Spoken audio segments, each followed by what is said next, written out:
నిన్న రాజ్యసభలో వైఎస్ఆర్సీపీ పార్లమెంటరీ సుబ్బారెడ్డి గారు మాట్లాడుతూ బ్యాలెట్ పేపర్లతోనే ప్రజాస్వామ్యం పదిలంగా ఉంటుంది అని చెప్పారు. సాంకేతికత పేరుతో ఇక మోసాలు అరికట్టండి అని చెప్తూ ఆయన మాట్లాడారు.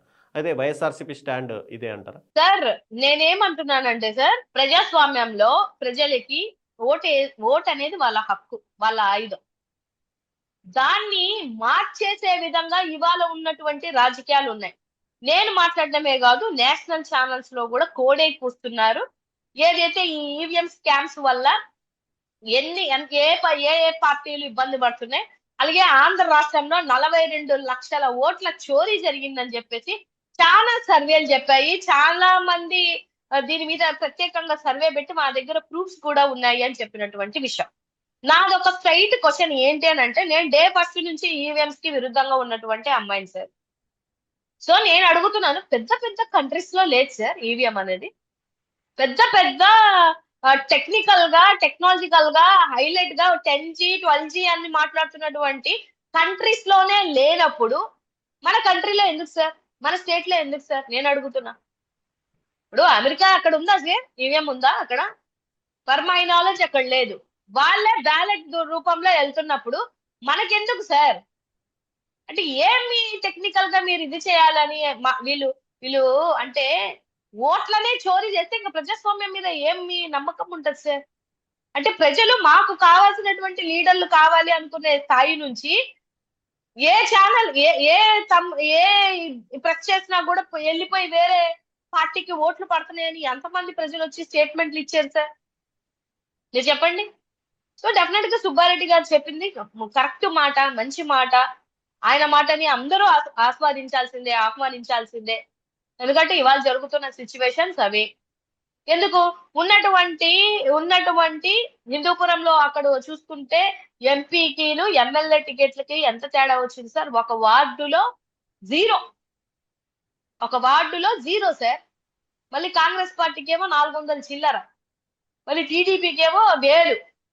అదే వార్డులో గెలిచినటువంటి కార్పొరేటర్ మన వైఎస్ఆర్సీపీ కార్పొరేటర్. ఎంపీ ఏమో తిరుపతిలో మన ఎంపీ గెలిచాడు. ఎమ్మెల్యే చూస్తేనేమో 0. ఇవన్నీ ఎవరికి అర్థం కాదు సార్?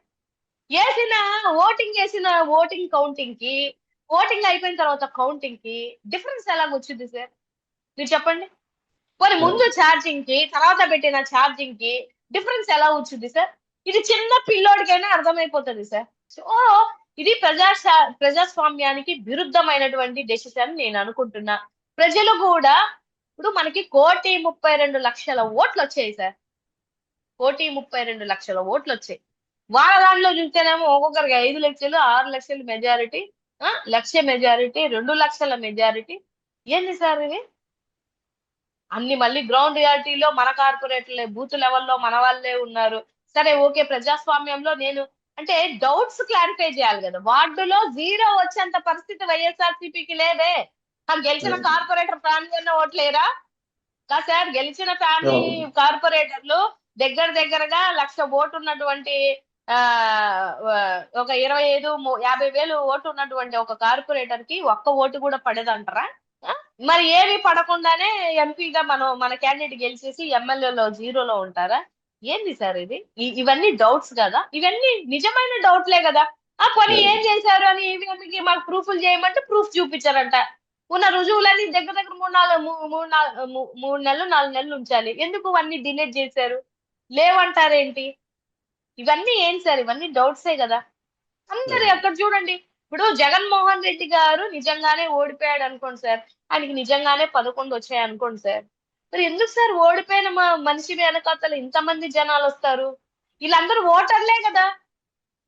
వేరే వాళ్ళు కూడా ఎందుకు వస్తారు? మా కోసం ఎందుకు వస్తారు? వేరే పార్టీ నుంచి వచ్చిన వాళ్ళు కానీ, లేకపోతే ఇండిపెండెంట్ గా ఉన్న వాళ్ళు కానీ, లేకపోతే స్టూడెంట్స్ కానీ, వీళ్ళందరూ ఎందుకు వస్తున్నారు ఆయన కోసం? నిజంగానే మీరు అన్నట్టు 1000 ఇచ్చారు ఏదో అంటున్నారు కదా, మొన్న ఆయన కోసం వస్తుంటే డబ్బులు ఇచ్చి తెప్పించుకుంటున్నారు అంటున్నారు కదా. డబ్బులు ఇచ్చి తెప్పించిన వాళ్ళు 2 గంటలు ఉంటారు, 3 గంటలు ఉంటారు, రోజంతా ఉంటారా సార్? నేనున్నాను, ఉత్తరాంధ్రలో జరిగింది కోటి సంతకాలు, దగ్గరకు 10,000 మంది వచ్చారు. మరి మేము ఒక్కళ్ళమే కాదు, వైఎస్ఆర్సీపీ ఒక్కళ్ళే కాదు క్యాడర్, అన్ని వేరే వాళ్ళు కూడా ఇండివిజువల్ గా రావాలనుకున్న వాళ్ళందరూ వచ్చారు. దాని ఉద్దేశం ఏంటి సార్? మీరు ఓట్ చోరీ చేస్తున్నారు. ఇక్కడే కాదు, నేషనల్ మీడియా కూడా కోడై కూస్తుంది. మీ పరిస్థితులు ఏంటి, మీ పరిపాలన ఏంటి, మీ మీ ఆలోచన విధానాలు ఏంటి, ఎంత రెక్లెస్ గా ఉంటున్నారు. రామ్మోహన్ నాయుడు మన ఇండిగో విషయంలో చేసినటువంటి పరిస్థితులు ఏంటి, మిమ్మల్ని నేషనల్ మీడియా ఏకి పడేస్తే మీకు ఏం చేయాలో తోచక అప్పుడప్పుడు మళ్ళీ యూటర్న్ ఏవో ఒకటి తీసుకొని వస్తా ఉంటారు. వీళ్ళకి అలవాటు అది. ఎందుకంటే దాన్ని డైవర్ట్ చేయడానికి వీళ్ళకి ఇంకొక ఆప్షన్ లేక డైవర్ట్ పాలిటిక్స్ తీసుకొని వస్తుంటారు. సో మీరు ఎన్ని డైవర్ట్ పాలిటిక్స్ తీసుకొని వచ్చినా ఏం చేసినా కూడా గ్రౌండ్ రియాలిటీలో మీ పరిపాలన జీరో. అన్ని ఇస్తున్నటువంటి సర్వేలు మీకు దగ్గరగా 130 మంది ఎమ్మెల్యేలు రెడ్ జోన్ లో ఉన్నారని చూపిస్తున్నారు. అలాగే మీరు పర్సనల్ సర్వే పెట్టుకున్న దాంట్లో కూడా 70 మంది ఎమ్మెల్యేల పనితీరు బాగాలేదని మీ పర్సనల్ సర్వేలే మీకు చెప్తున్నాయి. 40 మంది కొత్త వాళ్ళని పెట్టుకున్నాము, 40 మందికి నోటీసులు ఇవ్వడానికి రెడీ అయిపోయారు మీ ప్రభుత్వం. సో మేం కొత్తగా వచ్చి చెప్పేది ఏం లేదు. మీరే నోటీసులు ఇచ్చుకుంటున్నారు, మీరే మళ్ళీ అంటే సర్వేలు పెట్టుకుంటున్నారు. సో దాంట్లోనే తెలిసిపోతుంది కదా మీ పరిపాలన ఎట్లుంది అని అనేది. రాబో రోజులలో మీ సొంత నియోజకవర్గాలలో మీ పరిపాలన తీరు మార్చుకోకపోతే పరిగెత్తించి తరుముతారు. ఆల్రెడీ కొంతమందిని తరుముతున్నారు, ఇంకా గట్టిగా తరుముతారు. అందులో 1% కూడా డౌట్ లేదు.